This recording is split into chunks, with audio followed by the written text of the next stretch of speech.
जैसा कि आपने हमारे पिछले वीडियो में देखा, फॉगर किट कैसे काम करता है और इसे कहां-कहां इस्तेमाल किया जा सकता है। अब इस वीडियो में हम देखेंगे कि फॉगर किट को कैसे इंस्टॉल किया जाता है। ये हमारा पंप है। तो पंप के कनेक्शन करने के लिए सबसे पहले हमारा इस तरीके का एक पैकेट मिलेगा आपको। ये हमारा टेफ्लॉन टेप है, ये हमारा कटर है। इस तरीके से ये अनलॉक करना पड़ता है अपन को और ये आप कटिंग कर सकते हो। ये मेरे नोजल है। अब ध्यान से देखोगे ना तो एक आपको एक्स्ट्रा नोजल होगा। ये नोजल जो है एंड पे लगता है। ये हमारा फिल्टर बाउल है, ठीक। इसी के अंदर हमारा फिल्टर होता है। तो ये हमारा जो है ये मेम्ब्रेन बोल सकते हैं इसको आप। 5 माइक्रोन का है ये। आपको क्या करना है, सिंपली इस तरीके से ये रख के और आपको यहाँ पे लगाना है क्या, बासा। इस तरीके से सीधे ऊपर रखना है। रोटेट करके आप जितना टाइट कर सकते हो आप उतना टाइट इसको कर दें। इस चीज का विशेष ध्यान रखना है। इन की जगह इन, आउट की जगह आउट। अब आप ध्यान दोगे तो ये 2 टाइप के हैं। छोटा वाला जो है वो इसमें लगेगा। टेफ्लॉन टेप है, ये लिया हम साथ में ही दे रहे हैं किट के, ठीक है। इस टेफ्लॉन टेप को इस तरीके से आपको लगाना है। डायरेक्टली इसमें आप कनेक्ट कर देंगे। ये मैंने टाइट कर दिया। ये मेरा इनसाइड का हो गया। अब मैं आउटसाइड में भी सेम कनेक्टर इस तरीके से लगाऊंगा टेफ्लॉन टेप का यूज करके। ये देखिए मेरे आउटसाइड पे भी कनेक्टर लग गए, दोनों साइड ये कनेक्टर लग गए। ये कनेक्टर लॉकिंग वाले सिस्टम के साथ आते हैं। जैसे इसमें आप पाइप लगाओगे तो ऑटोमेटिकली ये लॉक हो जाते हैं, ठीक है। पंप है, उसके ये कैप ओपन करने दोनों। ये जो वाले कनेक्टर है ना, इसमें टेफ्लॉन टेप लगा के कनेक्टर कनेक्ट टाइट करने। चलिए मैं दोनों कनेक्टर टाइट कर देता हूँ। ये देखिए हमने दोनों तरफ ये कनेक्टर लगा दिए हैं, ठीक है। अब ध्यान से आप देख पा रहे हो कि यहाँ पे एरो बना हुआ है। ये एरो इस तरीके से यहाँ पे जा रहा है, मतलब यहाँ से जो है वो डायरेक्ट फॉगर के जो नोजल वाले पाइप जाएंगे वो कनेक्ट होंगे। और यहाँ पे क्या कनेक्ट होगा, फिल्टर बाउल। मतलब सबसे पहले जो पानी है ना वो फिल्टर बाउल में आएगा। फिल्टर बाउल से फिल्टर होके पंप के पास जाएगा। पंप के पास जाने के बाद फिर आगे बढ़ेगा ये पंप, ठीक है। ये मैंने अपना पाइप ओपन किया,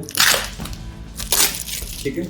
पाइप का एक एंड आप कोई भी ले सकते हैं। तो आपको क्या चेक करना है कि आपका जो जहाँ से इनलेट है, मान लो इनलेट के लिए आपने सिंपली एक पानी का टप रखा हुआ है, तो आपको मान लो ये इन है, ये इन है, तो यहाँ पे ये कनेक्ट कर देना है, ठीक है। ये थोड़ा सा अच्छे से कनेक्ट हो जाएगा, ठीक है। फिर निकलेगा नहीं, निकालने के लिए आपको ये प्रेस करके निकालना पड़ेगा, ठीक है। चलिए अब जैसे मान लो मेरा जो पाइप मतलब जो बाल्टी वगैरह रखा हुआ है, टब वगैरह रखा हुआ, मान लो वो 10 फीट पे है, तो मैंने 10 फीट ही पाइप काट लिया। 5 फीट पे है तो 5 फीट ही पाइप काट लिया। काटने के लिए क्या करना है मुझे, ये इस तरीके से कटर यूज करना है। ये कटर लिया मैंने, ये रखा यहाँ, बहुत सिंपली कट जाता है, बहुत ज्यादा इजीली।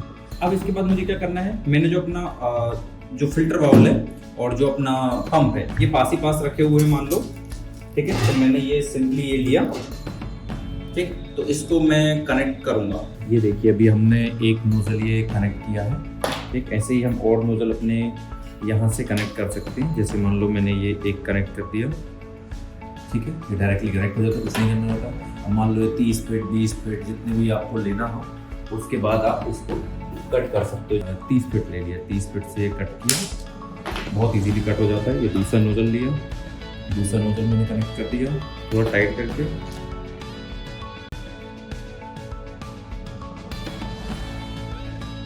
ये नोजल जो है वो लास्ट में, जैसे मान लो ये मेरा एंड है तो ये एंड पे कनेक्ट हो गया। इस तरीके से आप अपनी नोजल जैसे भी चाहें वो लगा सकते हैं, जितनी दूरी पे भी चाहें। यहाँ से फ्लो होता है आउट है, आउट पे आपको ये लगा देना इस तरीके से, ठीक है। तो पंप जब भी चालू होगा तो ये अपने जो नोजल है ना, ये नोजल से पूरा पानी जो है ना स्प्रे के फॉर्म में आएगा और बहुत ही ठंडी राहत देगा आपको।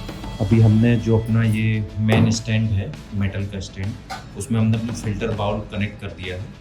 इस तरीके से 2 स्क्रू करके आप कनेक्ट कर सकते हैं। हमारा पंप भी माउंट हो चुका है इस तरीके से। छोटा सा अपना पाइप का टुकड़ा लीजिए, लगभग इतना, ठीक। ये मैंने अपना पाइप का टुकड़ा एक काटा, जो आउट वाला पार्ट है, ये आउट वाला पार्ट है मेरा फिल्टर का, यहाँ पे लगाया, कनेक्ट किया, इन पंप के इन वाले पार्ट में कनेक्ट कर दिया। तो इस तरीके से यहाँ पे ये कनेक्ट हो गया।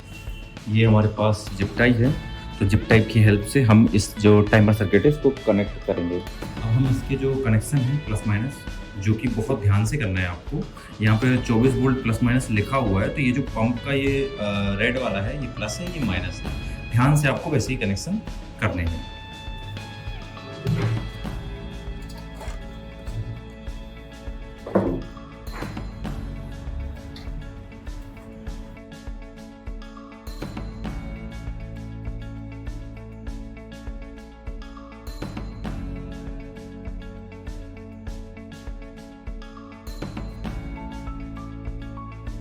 हमारे पंप के कनेक्शन हो चुके हैं। अब हम करेंगे यहाँ पे जो इनपुट सप्लाई है SMPS उसके कनेक्शन। अब ध्यान रहे जो ये माइनस वाला है वो ब्लैक होता है और पॉजिटिव वाला जो वाइट सा है पॉजिटिव होता है, तो आपको प्लस माइनस ध्यान से लगाना है। अब ये देखिए ये हमारे कनेक्शन हो चुके हैं, इसको हम वापस इसको लेके और इसको हमने टाइट कर दिया। SMPS को हम प्रॉपर तरीके से यहाँ पर इसको माउंट कर देंगे। देखिए हमने इस तरीके से हमारा जो सप्लाई है SMPS उसको माउंट कर दिया है, ठीक है। हमारा टाइमर सर्किट, सप्लाई जो SMPS सप्लाई है, पंप, फिल्टर, ये सारी चीज़ माउंट हो चुकी हैं। साथ ही साथ अगर ध्यान देंगे तो हमने जो फिल्टर का आउट है वो हमने पंप के इन में लगा दिया है। इस तरीके से फ्लो होता है। यहाँ से आपके जो फॉगर के नोज़ल हैं, ये हमारे फॉगर के नोज़ल हैं, ये कनेक्ट हो जाएंगे। तो ये देखिए मैंने ये कनेक्ट कर दिया, ये मेरे फॉगर के नोज़ल यहाँ से कनेक्ट हो चुके हैं, ठीक है। अब मेरा मेन काम क्या बचा हुआ है कि मुझे अपना जो प्रोग्राम है वो सेट करना है, कितने सेकंड के लिए ऑन, कितने सेकंड के लिए ऑफ। उसके लिए हमारे पास एक अलग से वीडियो है जिसमें कि पूरा प्रोग्राम सेट करने का बताया हुआ है, ठीक। तो वो आप यहाँ से प्रोग्राम सेट कर सकते हो, ठीक है। और ये हमारी SMPS है, डायरेक्टली आप सप्लाई लगा के इसको चालू कर सकते हो। जो भी आप प्रोग्राम सेट करोगे उस प्रोग्राम के हिसाब से ये ऑन और ऑफ होता रहेगा। ये हमारा कंप्लीट फॉगर सिस्टम है, ठीक है। बस एक काम और करना पड़ेगा आपको, यहाँ पे आप पाइप लगाएंगे जो कि डायरेक्टली अपना आपकी जो पानी का टैंक है उसमें जाएगा।